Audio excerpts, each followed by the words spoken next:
Florida is the cheapest place in the world to own a boat. So there's a lot of boats that are not in good conditions here. I don't know about this one, but right now certainly not. I normally don't sail in the summer because first, there's no wind, not much wind, there's much more in the winter, and it's just too hot. Like right now it's just like, I don't know, it feels like humid, and during the day it's like it's impossible to sail. It's just way too hot. So now it's like almost 7 p.m. and it's still too hot, but normally I try to go from 6 to 9 or just after darkness, and it gives me a few hours of sailing, but it's not that great. I'm not gonna go for a multi-day trip at this time of the year. So I never come in the summer. I normally come, you know, during the winter. That's where there's more wind, it's cooler, it's nicer, I can do long days, I can do trips. But because of the pandemic and also work got in the way, I couldn't make it here before a couple of weeks ago. So now it's July and it's just really hot with no wind. But at least I'm on my boat, and it's kind of nice. It's always nice to be on the boat. And during those days I take advantage of that time to do work on the boat, so it doesn't show that much, but I always do improvements, and I think I enjoy working on the boat as much as sailing. So this is it. Let's go between the sails here.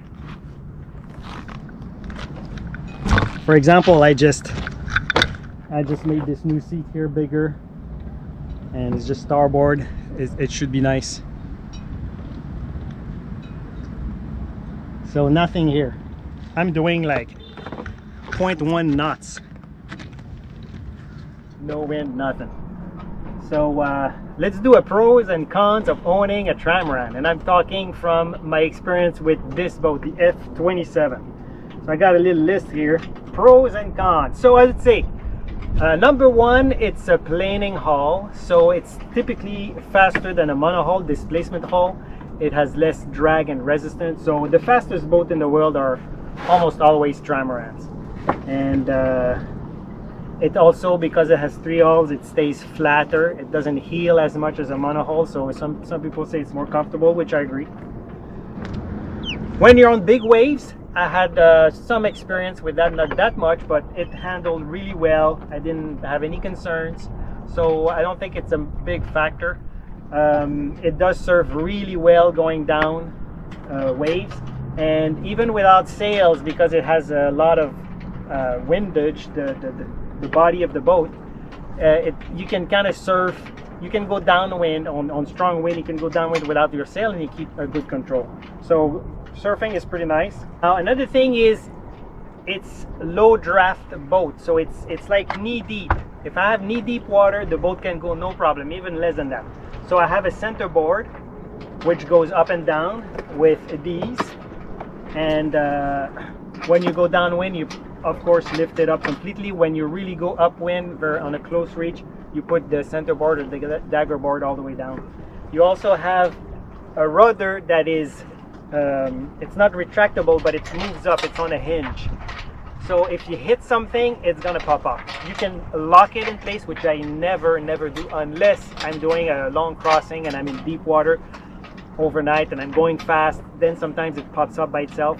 So in those cases, I just hook up the this line, which is the line that you pull on it and it puts down the rudder, and I just tie it off a little bit. The boat is light, so if I get stuck on a sandbar, which happened before, I can just get it unstuck. I mean, I can really move this boat by myself.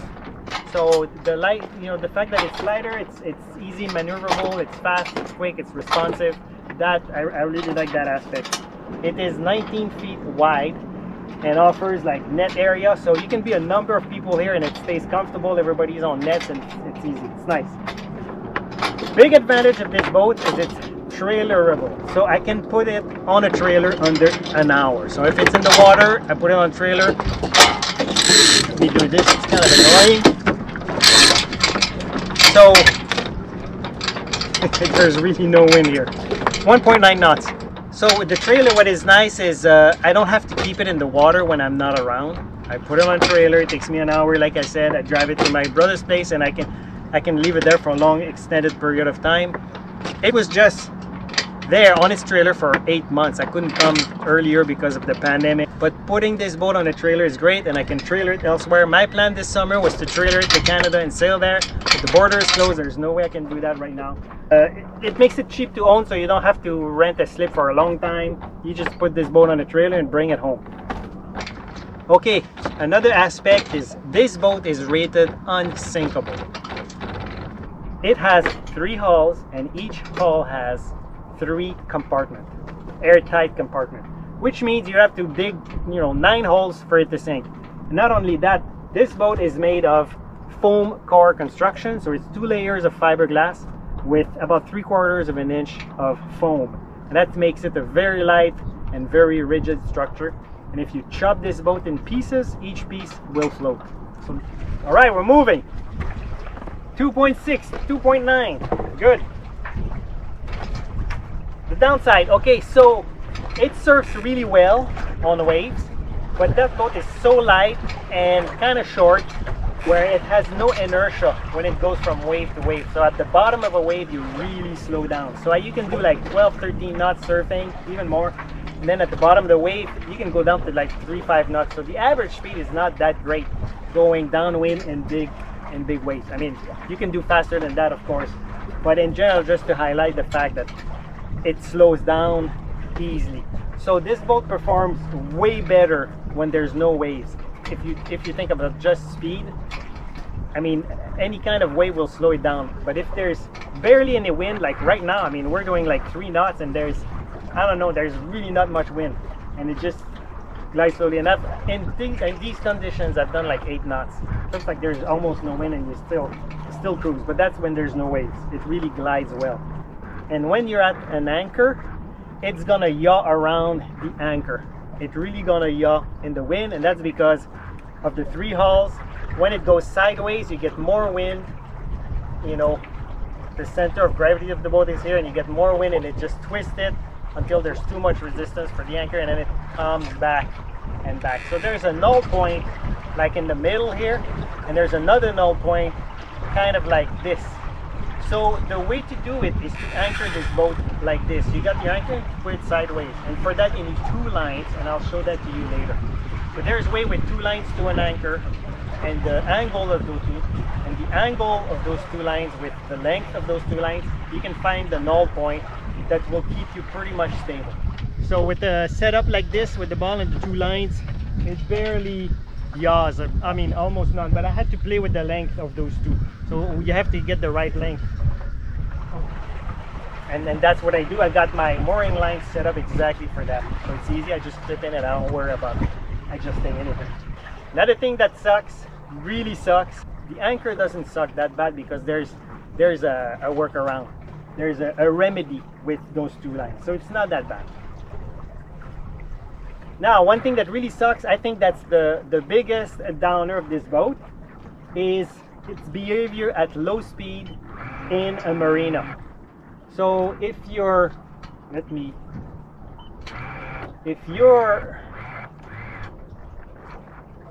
okay, it's behavior at low speed in a marina.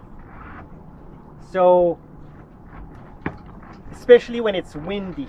So if it's windy, it has a really hard time you don't have a stable point, a null point when you go upwind. It really wants to go one way or the other. So on really windy days going into a marina, I decided to go backwards and just go, rear first in the marina, and the bow of the boat is pointing downwind, and that's a stable configuration. But going upwind facing at low speed, it's really bad. It's recommended to put the centerboard all the way down, so at least you get some track.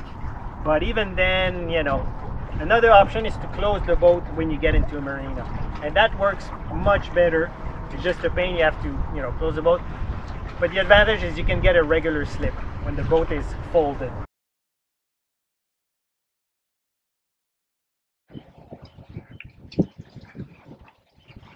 Oh, 4.4 knots. Good. That's great. Whoa, 5 knots. All right, it's picking up. Man, I'm starting to freak out. Hopefully that thing's gonna stick around a bit longer. So you see now, there's no way, there's a boat that just went through, but we're doing 6 knots and there's barely any wind. So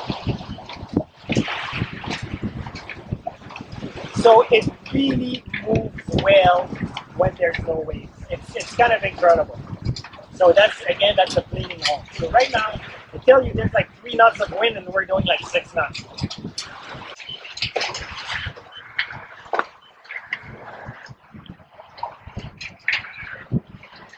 Okay, there's a wide beam, 19 feet, so often you can't find a marina-slip.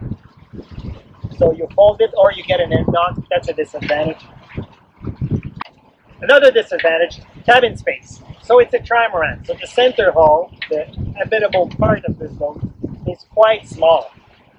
Okay, it's like that wide, and the ceiling goes up to here. So I cannot stand in this boat. Capsizing. So of course, multi-hull, if it capsizes, you're done. You cannot right this thing up without external assistance. But I've never been close to capsizing it. I've never been afraid or worried that it would capsize. I mean, I did go to 15, 16 knots once, and you know, this went up pretty high, but to capsize it, it has to go, I mean, 90 degrees, because the hull sticks out. You got the 2 floats and the hull is here. So if it turns, really you have to go above 90 degrees, and it's not gonna happen. This boat, however, has capsized, not this one, but the F27, I've read about it. There's a few cases of this boat capsizing, but it was during race condition with heavy wind, heavy weather, big waves. So in a situation like that, because I'm not racing this boat, not getting, I wouldn't push it, not even close. So to me, it's not a concern. And the fact that it's unsinkable, I like. Okay, there you go. Those were the pros and cons. Myself a tiller this winter. So it's 2 pieces of plywood, high quality plywood with starboard, black starboard, and I all shaped it, and I like it much nicer than what I had. It was basically a 2x4. So I've added this, which is kind of a hack, because you got the winch and you can put the winch on it. It's kind of weird, but you know, it works. It works as an extender, and then you can kind of store it here, you know. So that works. So this is what it looks like.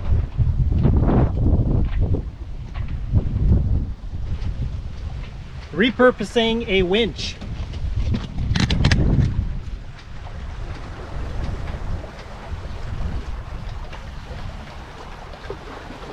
When I'm alone, I'm always on the autopilot, but tonight it's kind of nice.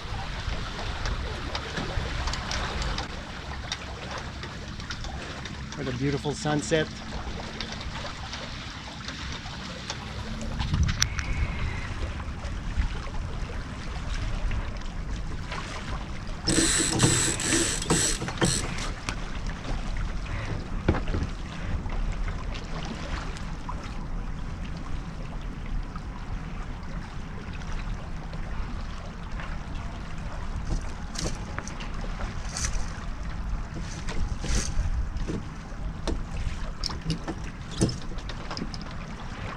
Check this out, taking down the mainsail is pretty quick with this boat.